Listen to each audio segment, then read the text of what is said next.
Hi, my name is Hayley Clarke and I'm from Bangor, originally from Bethel and Carnarvon. I'm 30.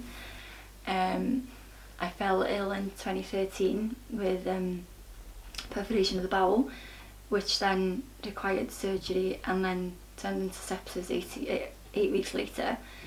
And then I was in an induced coma for 2 weeks and then got married on intensive care because I couldn't have my dream wedding when I wanted it.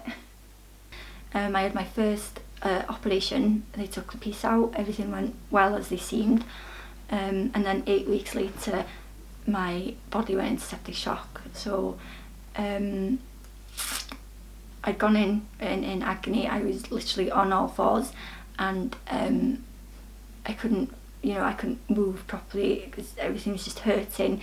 I had fever, I don't know how much because I was so delirious and out of it, but they'd never seen anybody in so much pain, so they gave me a CT scan, which then obviously showed that the bowel, the incision that they'd done on my bowel had leaked, so it caused sepsis. So I had to have an operation. I'm not too sure what went on this, but I woke up 2 weeks later and learnt that I'd had fluid on the brain, I'd had a pulmonary embolism, couldn't talk, so they had like an alphabet on a board, like a board thing, so if they wanted to talk to me they'd have to spell it out. And then I spent my birthday, Christmas and my wedding day there on intensive care. We got married on intensive care. That escalated pretty quickly in a week. We were watching Don't Tell the Bride and then boom, I was getting married on intensive care. The nurses were amazing, they went to get stuff, and then there was a buffet for the guests. There was only like 20 to 30 guests there, close family and close friends. And then I think the canteen there made a buffet for the rest of the guests. I couldn't eat, but one nurse did give me a tiny bit of champagne on a gauze. It was disgusting because obviously I couldn't taste or smell anything. So when she puts a piece of tissue in your mouth, you're just like, what was that?